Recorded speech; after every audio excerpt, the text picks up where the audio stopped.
The city buzzed with life as Claire Bennett stepped off the bus, her suitcase rolling behind her like the weight of her past. The skyline stretched above her, unfamiliar and bold, everything her old life wasn't. She had left behind a 3-year relationship that ended with a lie, betrayal, and a ring she had returned with trembling hands. Moving here was supposed to be a clean slate, a breath of new air. Claire had secured a job at St. Mary's General Hospital as a nurse, and her new apartment, shared with a stylish girl named Sophie, was small but cozy.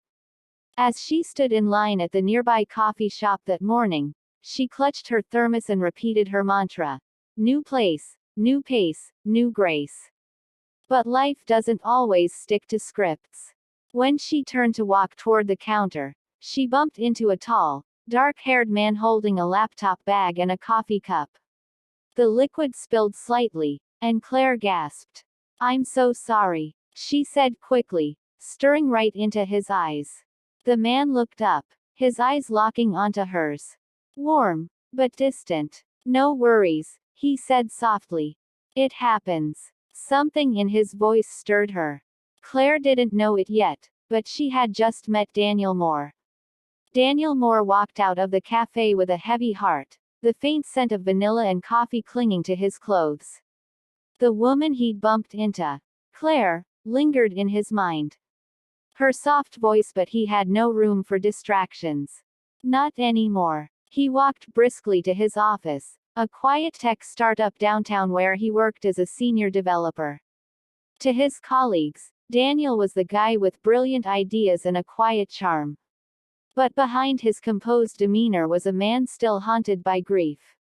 3 years ago, Daniel had watched the love of his life, Emily, die in a car accident just 2 days before their wedding. It shattered him. He stopped playing guitar. He avoided parties. Therapy helped him function, but not live. He sat at his desk, staring blankly at his screen. The city outside buzzed, but inside, he was stuck in memories. And yet, Claire's eyes had sparked something, a flicker. He hadn't felt that in years. And that scared him. Meanwhile, Claire unpacked her books that night in her new room, thinking of the man at the cafe.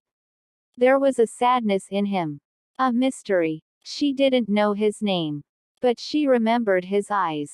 And somehow, she hoped she'd see him again. The weekend came quickly, and with it, a light drizzle that painted the city in a quiet gray. Daniel sat on the balcony of his apartment, nursing a cup of green tea and watching the rain. Across from him, Jason Wright, his oldest friend since high school, leaned back in his chair with a beer in hand and his signature smirk. "You've been weird lately," Jason said, taking a sip. "More weird than usual, I mean." Daniel sighed. "I bumped into someone at the cafe the other day." "Literally." Jason raised a brow. "A girl." Daniel nodded slowly. Jason's smirk deepened. And nothing. I don't even know her name. I don't know." She felt different. Her eyes, man, they made me feel like I hadn't been breathing right for 3 years. Jason grew serious. "Then maybe it's time to start breathing again." Daniel looked away. "It's not that easy. It never is. But staying stuck in the past won't bring her back. You deserve to live again, Dee." Across the city, Sophie was helping Claire unpack the last of her boxes. Claire chuckled as Sophie modeled one of her flamboyant self-designed jackets. "So, this cafe guy," Sophie teased. "You've mentioned him twice now." Claire smiled shyly. "I don't know, Sophie. There was just something. Like he's carrying the world in his eyes." "Well," Sophie grinned, "maybe you were meant to help him carry it." They both burst into laughter. Claire sat alone at a small table in the corner of the cafe near the hospital, sipping chamomile tea after a long shift. She was about to pull out her journal when a familiar voice made her glance up. "Mind if I sit?" It was him, cafe guy. Same calm voice, same distant but gentle eyes. She blinked, surprised, then gestured to the seat across from her. "Sure." I was hoping to run into you again, she said, her voice light. Daniel gave a small smile. Me too. I owe you a proper introduction. I'm Daniel. Claire, she said, shaking his hand. They talked. And it felt strangely easy. From favorite movies to their favorite weather, their words flowed effortlessly. Daniel found himself smiling. Genuinely, for the first time in months. Claire laughed at his dry humor, and he noticed the way she tilted her head slightly when she was listening intently. You look like someone who writes, he said. Claire raised a brow. I do, actually. Short stories. How'd you guess? Your eyes hold stories, he said before he could stop himself. She blushed. When they finally stood to leave, Claire hesitated. We should do this again sometime. Daniel nodded, something warm stirring in his chest. I'd like that. As they walked in different directions, both stole a glance over their shoulder. And both were smiling when they turned back. Claire and Daniel started seeing more of each other, not intentionally at first. A chance meeting at the bookstore. A shared moment on the hospital elevator when Daniel visited for a routine checkup. Fate kept nudging them closer, and soon, they were texting late into the night, swapping favorite songs, and sharing quiet thoughts they hadn't voiced in years. One evening, Daniel invited Claire for dinner at a quiet rooftop restaurant he used to love before everything fell apart. She wore a simple beautiful dress, and he noticed how her hair caught the golden glow of the sunset. Claire, in turn, saw the way his smile lit up more often now, and how his laughter was beginning to sound less cautious. Over the meal, they talked about everything and nothing. Claire opened up about her ex and how she felt like she lost a part of herself trying to hold on to someone who didn't value her. Daniel listened quietly, his gaze never leaving her.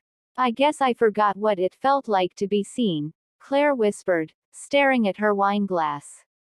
You're not invisible, Claire, Daniel said gently. You've just been around the wrong kind of eyes. The moment hung between them, charged and silent. Claire looked at him, and for the first time in a long while, she felt safe. Seen, and wanted. And Daniel opened up on how he had lost the love of his life in an accident 2 days to their wedding. 5 years of relationship creating beautiful memories together. The wound, still fresh in his heart as he speaks of it. Though still haunted, a little bit of relief filled his heart. Claire stared at him, her heart heavy, unsure of what to say to make him feel better. She held his hands and whispered, "You will be fine." Daniel stood at the edge of the lake the following weekend, watching the water ripple under the golden sun. Claire sat on a bench a few feet away, sketching the scene quietly while Jason prepared the small picnic spread. It had been Claire's idea. A break from the city, a breath of nature, something peaceful. And surprisingly, Daniel had agreed. It was the most alive he'd felt in years. But peace often invites ghosts. As Jason stepped away to take a call, Daniel sat beside Claire.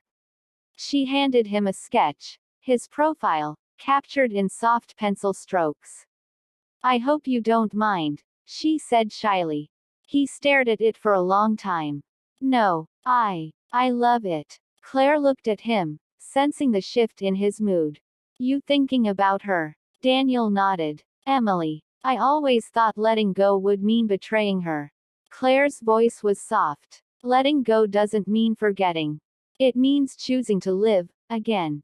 He turned to her. How do you do that? How do you move on after so much pain? She reached for his hand. You don't do it alone. Daniel didn't say anything, but he didn't let go of her hand either.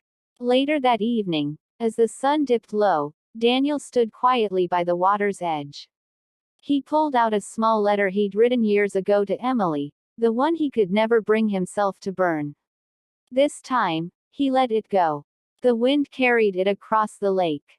And with that, the weight began to lift.